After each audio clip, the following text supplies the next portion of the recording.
Assalamu alaikum everyone. So in this video we are going to do Hill's criteria for the casual association. ठीक है, अब देखो Hill's criteria for casual association जो है ना basically हमारे पास हमें बताता है कि एक कॉज का अफेक्ट के साथ क्या एसोसिएशन है. ठीक है, ये हमारे पास Hill's criteria of casual association बताता है. ठीक है, इस hills criteria of causal association को हम लोग जो है वो सर्जन जर्नल क्राइटेरिया भी कहते हैं. ठीक है, अब इसमें हमारे पास डिफरेंट टाइप्स होती हैं. सबसे पहले जो है ना इस तरह कर लेते हैं. देखो सबसे पहले मोस्ट इंपॉर्टेंट वन कौन सा है? Temporal association. ठीक है, फिर आता है मोस्ट डिफ़िकल्ट वन कौन सा है? Specificity of association. ठीक है, फिर इसके बाद एक ऐसा आ गया तो दूसरा ऐसा भी याद रख लेना है, स्ट्रेंथ ऑफ एसोसिएशन. ठीक है, फिर अल्फ़ाबेटिकली आ जाएंगी BCD. ठीक है, B से आ जाएगा बायोलॉजिकल पॉसिबिलिटी, फिर C से 3 C's याद रखने. एक हमारे पास है सिजेशन एसोसिएशन, एक कोहेरेंट एसोसिएशन और एक है कंसिस्टेंसी ऑफ एसोसिएशन. ठीक है,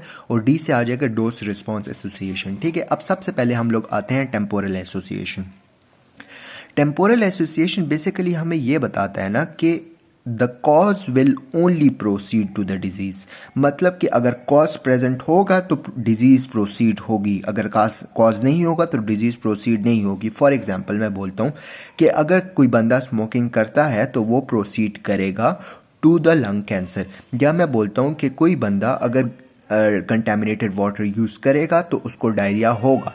सो cause lead to the outcome. ठीक है, सो इट इज़ बेसिकली जो जैसे हम लोगों ने कोहार्ट स्टडी में पढ़ा था कि हम लोग कॉज से डिजीज की तरफ जा रहे थे इन प्रोस्पेक्टिव डायरेक्शन. तो टेम्पोरल स्टडी या टेम्पोरल एसोसिएशन में भी यही होता है कि cause proceed to the affect. ठीक है, अच्छा अब हम आते हैं स्पेसिफिसिटी ऑफ एसोसिएशन. ठीक है, ये स्पेसिफिसिटी ऑफ एसोसिएशन में क्या होता है, which is the most difficult one, कि एक डिजीज़ की एक ही कॉज होती है, जैसे जिसको हम कहते हैं 1-to-1 एसोसिएशन. फॉर एग्जांपल अगर मैं बोलता हूँ कि टीबी माइकोबैक्टीरियम ट्यूबरक्लोसिस की वजह से होता है तो टीबी इसी ही वजह से होगा, किसी और चीज़ की वजह से नहीं होगा. लेकिन अगर मैं बोलता हूँ कि गला ख़राब होना किसी स्पेसिफिक कॉज की वजह से होता है तो ऐसा नहीं है. गला बहुत सारे ऑर्गेनिजम्स की वजह से ख़राब हो सकता है. स्टेफ ऑरिस की वजह से भी हो सकता है तो स्टेप पायोजन की वजह से भी हो सकते हैं और डिफरेंट कॉजेज हो सकती हैं. ठीक है, इसी तरह अगर मैं बोलता हूँ कि सिगरेट स्मोकिंग सिर्फ लंग कैंसर कॉज करती है तो ये गलत है. इट्स नॉट 1-on-1 एसोसिएशन, क्योंकि सिगरेट स्मोकिंग जो है वो हमारे पास और डिफरेंट कैंसर्स भी कॉज कर सकती है और डिफरेंट म्यूटेशंस भी कॉज कर सकती है. ठीक है, अच्छा इसके बाद आते हैं हम लोग बायोलॉजिकल प्लॉसिबिलिटी. बायोलॉजिकल प्लॉसिबिलिटी बेसिकली ये है कि जो कॉज है उसका डिजीज़ के साथ कुछ बायोलॉजिकल एसोसिएशन होना ज़रूरी है. फॉर एग्जांपल मैं सिगरेट स्मोकिंग की एग्जांपल लेता हूँ. ठीक है, तो सिगरेट स्मोकिंग जब बंदा स्मोक करता है तो लंग्स की पैरेन्काइमा में चेंजेस शुरू हो जाती हैं, म्यूटेशंस शुरू हो जाती हैं. उस म्यूटेशन की ही वजह से लंग कैंसर होता है. ठीक है, तो this is that the cause and effect has some kind of biological association with one another. ठीक है, अच्छा फिर इसके बाद हम आते हैं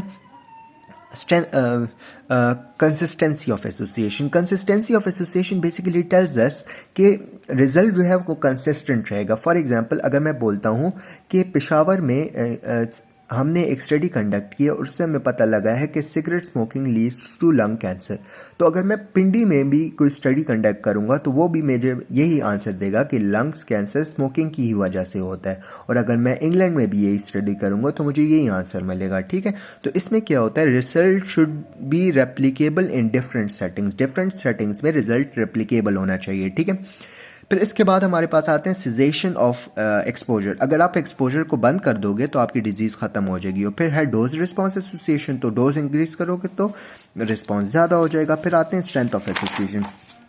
ठीक है, strength of association basically tells us about the